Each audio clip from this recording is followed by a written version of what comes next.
16th June father's day. বাচ্চারা একটা gift নিয়ে এসেছিল, সারপ্রাইজ গিফট বাবার জন্য। আমাকে বললো গিয়ে ড্রয়িং রুমে বসো, আমরা নিয়ে যাচ্ছি। এই দেখুন কি দিয়েছে।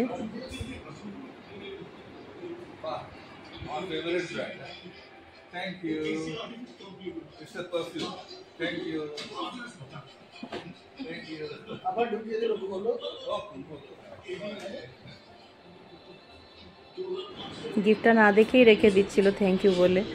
তাই ওর যে এটা খুলে দেখো, একবার লাগাও, তাহলে তো জানবে কীরকম।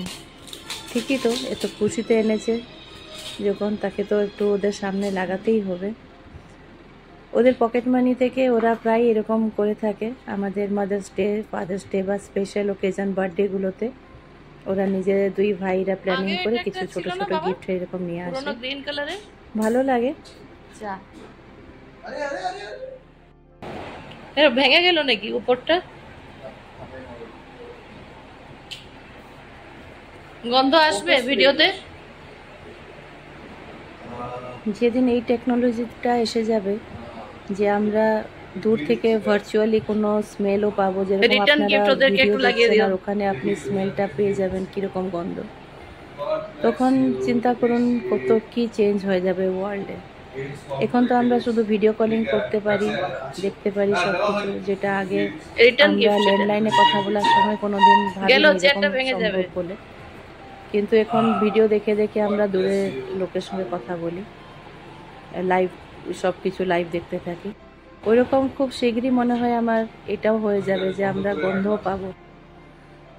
বাচ্চাদের একটা আবদার ছিল মোগলাই চিকেন মহারানি করার, তাই স্পেশাল ডেতে স্পেশাল ডিশ, ডালচিনি, জায়ত্রী, লঙ্কা, কিছু ছিল পানমধুরি, আর এখানে আছে ধনে, গোটা ধনে, এটা হচ্ছে জায়ফল টুকরো, লবঙ্গ, একটা বড় এলাচ, আর এটা হচ্ছে জিরে। সব কটা ইনগ্রেডিয়েন্ট তো দেখছেন, গোটা গোটা যেগুলো নিয়েছি। আর ধনে, জিরে, পানমৌরি 2 টেবিল স্পুন, এসব একসঙ্গে আমি তাওয়াতে ড্রাই রোস্ট করলাম। অল্প সময় ভেজে দেওয়ার পরে এটাকে গ্রাইন্ড করে দিচ্ছি। গ্রাইন্ড করে ড্রাই মশলাটা যেটা হবে ওইটা দেব আমি চিকেনে একদম লাস্টে। তার মধ্যে আরেকটা জিনিস দেখে নিন, এই যে মশলা পাউডার হয়ে গেছে, একদম সুন্দর পাউডার। তার সঙ্গে যাবে পেঁয়াজ কুচানো 2টো রেখেছি, আর হচ্ছে আদা আর রসুন। রসুন আমি 2টো হোল রসুনের মধ্যে থেকে যতগুলো কোয়া বেরোয় ওটা নিয়েছি, আর আধা ইঞ্চ মতো আদা। আমার এটা আমি থেতো করলাম এই জন্য, কেননা এখন যেটা দেখছেন ওইটা একটা খুবই সুন্দর, খুব কাজে লাগার মতো একটা আমার ছোট্ট গ্রাইন্ডার, যেটা ক্রাশার মতোই কাজ করে। এটা দেখুন একদম ছোটো, এটা আমি অ্যামাজন থেকে কিনেছিলাম। এটা রিচার্জেবল পোর্ট আছে, তার ইউএসবি পোর্ট একটা দেখুন। ওখানে দিয়ে দিলে এটা চার্জ করলে প্রায় 2 সপ্তাহ মতো আমার কাজ চলে যায়। যখন কারেন্ট থাকে না বা পিকনিকে গেলাম বা কোনো জায়গাতে গেছি, যদি এরকম কোনো অকেশনে দরকার হয়, তাহলে এটা আমি সঙ্গে চার্জ করে নিয়ে গেলে ওখানেও কাজে লাগে। যে কোনো জিনিস গ্রাইন্ড করতে পারি, কখন কখন আমি কাজু বা নরম কিছু ড্রাই নাটস এরকম গ্রাইন্ড করতে পারি। তো এটা আমার খুব কাজে লাগে। কিন্তু এবার রসুনটাকে আমাকে একটু থেতো করতে হলো, কেননা চায়না গার্লিক যেটা আছে না, চাইনিজটা, ওইটা স্কিনটা ছাড়াতে খুবই ইজি, এত বড় বড় থাকে, কিন্তু এই ব্লেডগুলো ওটাতে আটকে যায়, তার জন্য সামান্য থেতো করে আমি দিয়ে দিই। এদিকে চিকেন ম্যারিনেট করার জন্য কি কি লাগে দেখুন। তার সঙ্গে আমি দিয়েছি দই, একটু ফেটিয়ে নিলাম, ফেটানো দইটা। এগুলো তো আমরা সব বাড়িতে বসানো থাকে না, প্যাকেট দই কিনি, তাই একটু ফাটিয়ে দিলাম এটাকে। এটা 1 কাপ মতো দই আছে, আর চিকেন আছে 700 গ্রাম মতো। তো দই দিয়ে আমি কিছু দই রেখেও দিচ্ছি, যেটা দেখছেন কন্টেনারে আছে। ওইটা লাস্টে জলটার দইটাতে দিয়ে যখন ঝোলটা হবে, ওই ঝোলের সময় আমি তার উপরে দিয়ে দেব লাস্টে। আর এইটা দিলাম গার্লিক জিঞ্জার পেস্ট, যেটা বানিয়েছিলাম। অ্যাকচুয়ালি পেস্ট তো না, এটা একটু ক্রাশ করে দেওয়া, আর পেস্ট থেকে এটা বেশি টেস্টি হয়। আর লেমন জুস 1 টেবিল স্পুন ওর উপরে। তো এখন আমি নুন দেব না, নুনটা একদম রান্না করার সময় দেব, কেননা দই দেওয়ার পরে অলরেডি ওখান থেকে একটু জল বেরিয়ে যাচ্ছে, তার জন্য আমি এখন নুনটা দিচ্ছি না। এ দিলাম গোলমরিচ 1 টেবিল স্পুন। ঋষি একটা ভালোই কথা বললো, মা তুমি কীরকম ম্যাজিক করলে, একদম কফি বটল থেকে গোলমরিচ বেরিয়ে আসলো। আরে আমরা তো ইন্ডিয়ান, জানেনই সবাই, আমরা খুব ভালো জানি কীরকম রিউজেবল করতে হয়, যে কোনো জিনিসটা রিসাইকেল করতে হয়। তো একটা কন্টেনারে কিছু জিনিস শেষ হলে তাকে আবার আমরা ইউজ করে নিই, তাই না? আপনারা কারা এরকম করেন আমাকে নিশ্চয়ই জানাবেন। তাই আমি এখানে ঢেকে রেখে দিলাম মশলা সব মাখিয়ে, আর এটাকে আমি একটু সময় জন্য ফ্রিজারে রেখে দেব। প্রায় 10-15 মিনিট রেখে দিলে মশলাটা সেট হয়ে যায়, আর দইয়ের যে জলটা বেরোচ্ছে ওইটাও বেরোবে না।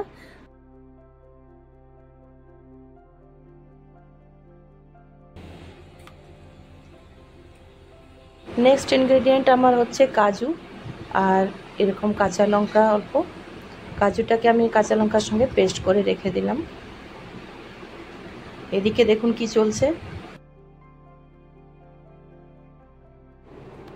বড় নাতি পড়ে অনেক সময় বসে বসে কোমরে একটু যখন ব্যথা হয়ে যায় তখন দাদু এরকম তাকে একটু মাসাজ করে দেয়। এই আদর যত্নগুলো দাদু দিদা থাকলেই পাওয়া যায়, তাই না? আমরা ভাবুন তো ছোট সময় এরকম কত আদর স্নেহ পেয়েছি আমাদের দাদু দিদা থেকে। এই জিনিসগুলো তো একটা গোল্ডেন টাইম, যেটা আমাদের বাচ্চারা ফিল করছে, আর এগুলোকে আমি যে রাখতে পেরেছি আমার ব্লগের মধ্যে, এইটাই অনেক। তো চলুন আজকে আমাদের হেসেলে যাই আর ওখানে শুরু করি মোগলাই চিকেন মাহারানি। দেখছেন তো খুব কম তেলের মধ্যে এই রেসিপিটা হয় আর খুব কম সময়ের মধ্যে, আর খেতেও কিন্তু টেস্টি হয়। আমি 1/2 কাপ মতো তেল দিয়েছি আর 2টো পেঁয়াজ কুচানো। এটা অল্প একটু ভাজা হয়ে যাবে, যখন একদম বাদামি বাদামি হয়ে যাবে তার মধ্যে আমি ম্যারিনেট করা চিকেন যেটা রেখেছিলাম ফ্রিজারের মধ্যে ওইটা দিয়ে দেব। পেঁয়াজ ভাজার সময় কিন্তু আমি একটু নুন দিলাম, আর চিকেনে আমি আগে নুন হলুদ কিছু দেয়নি, এখনও হলুদ দেব না। এই রেসিপিতে হলুদটা এত বেশি লাগে না, তাই অল্প একটু নুন দিয়ে আমি লিড দিয়ে ঢেকে রাখলাম। ওই দই মেলানো যে জলটা বেরোচ্ছে ওইটা থাকাকালীন তার উপরে কাজু পেস্ট যেটা বানিয়েছিলাম ওইটা দিয়ে দেব। তাহলে ওই দই জল আর কাজু পেস্ট দুটো মিলিয়ে গ্রেভিটা খুব সুন্দর ঘন হয়ে যায়। গ্রেভিটা একটু থিক হয়ে গেলে তার উপরে রোস্টেড মশলা যেটা বানিয়েছি ওইটা দিয়ে দিলাম। এর উপরে কোনো কভার লিড কিছু না দিয়ে সিমে রাখবেন, খুব সুন্দর একটা লালচে রং হয়ে যাবে। আর তার উপরে কাঁচা লঙ্কা, ধনে পাতা গার্নিশ করার জন্য দেওয়ার পরে ওইটা খাওয়ার জন্য রেডি হয়ে গেল। আপনারা বাড়িতে বানিয়ে দেখুন কীরকম লাগে। ঋষা কি করছিস? চিকেন স্ট্রিপস বানাচ্ছি। বাবা, tandoori chicken strips. Tandoor chicken strips. Yes. Father's day special Rishi নিজে বানাচ্ছে এগুলো। এখন দেখুন সরষে তেল দিল, তার সঙ্গে লঙ্কা গুঁড়ো একটু দিয়ে দিল। ওটা আবার তরিকা আছে, তেলের সঙ্গে লঙ্কা গুঁড়োটাকে আলাদা করে মিক্স করতে হবে। ওইটা মিক্স হয়ে যাওয়ার পরে তারপরে এক এক সব কটা মশলা দেবে। ধনে গুঁড়ো গেল, এখানে জিরে গুঁড়ো, তারপরে কসুরি মেথি, চাট মশলা, হোয়াইট পেপার, এটা কসুরি মেথি, গরম মশলা সব দেওয়ার পরে একটু জিঞ্জার গার্লিক পেস্ট যেটা ওইটা মিলিয়ে দিল। এটার সঙ্গে আবার অল্প একটু দই দেবে। এটা চিকেন ম্যারিনেট করার জন্য প্রিপারেশনটা হচ্ছে।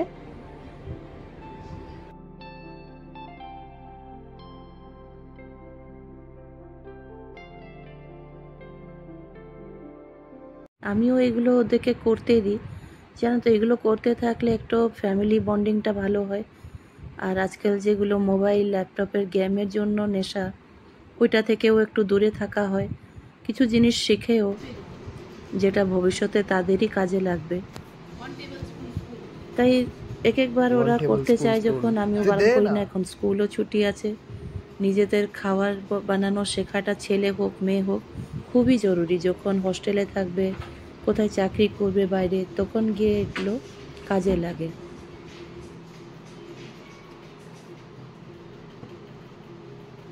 লঙ্কা গুঁড়ো আর জিঞ্জার গার্লিক পেস্ট, এটা আছে মাদার্সের, আপনি যেটা ইউজ করতে চান করতে পারেন।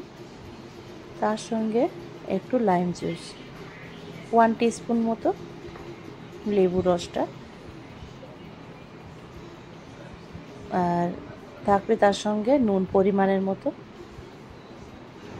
তন্দুরি চিকেন বা তন্দুরি আইটেম যাই করুন, তার জন্য বেস্ট তরিকা হচ্ছে স্মোকি ফ্লেভার যেটা আমরা পেয়ে থাকি তন্দুরি জিনিসে, এরকমই করা হয়। একটা চারকোলকে গরম করা হয় গ্যাসের মধ্যে, যখন ওটা পুরো লাল হয়ে যাবে তখন নামিয়ে যে কোনো আইটেম বিরিয়ানিতে দিতে পারেন বা এরকম চিকেনের আইটেম বা যে কোনো জিনিসে দেওয়ার পরে তার উপরে ঘি দিয়ে দিলে যে গ্যাসটা ফর্ম হচ্ছে দেখুন ভেতরে, ওইটা অনেক সময় থাকার পরে ওইটা তার চিকেনের ভেতরে চলে আসলো স্মোকি ফ্লেভারটা, আর ওই স্মেলটাই আপনার তন্দুরে যেটা আমরা পেয়ে থাকি।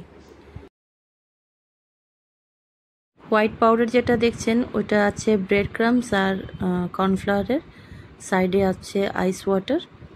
চিকেনটাকে ফার্স্ট কোটিং করার জন্য ওই পাউডারে দেওয়ার পরে আবার তাকে ডিপ করছে আইস ওয়াটারে, আর আইস ওয়াটার থেকে নিয়ে আবার ওই পাউডারের মধ্যে কোটিং করার পরে ওটাকে কিছু সময় রেখে ফ্রাই করবে। তার জন্য ওই যে স্মোকি ফ্লেভারটা আছে চিকেনের ভেতরে, ওইটা একদম এজ ইট ইজ থাকে আইস ওয়াটারের জন্য। চিকেন তন্দুর স্ট্রিপস একদম রেডি, তার উপরে একটু স্প্রিঙ্কেল করলো পেরি পেরি পাউডার, আর এটা খেতে খুবই টেস্টি হয়েছিল, আমরা খেয়ে দেখলাম। আপনারাও বাড়িতে ঝটপট বানিয়ে নিন মোগলাই চিকেন মহারানি আর চিকেন তন্দুরি স্ট্রিপস। আপনাদের কমেন্টসগুলো ইন্সপায়ার করে আমাদের মতো ব্লগার্সদেরকে নতুন ব্লগস বানাতে। তাই love you Zindagi with Supu দেখতে থাকুন, সাবস্ক্রাইব করুন, লাইক করুন, কমেন্ট অবশ্যই করবেন। আমাদের টিম থেকে বাই বাই।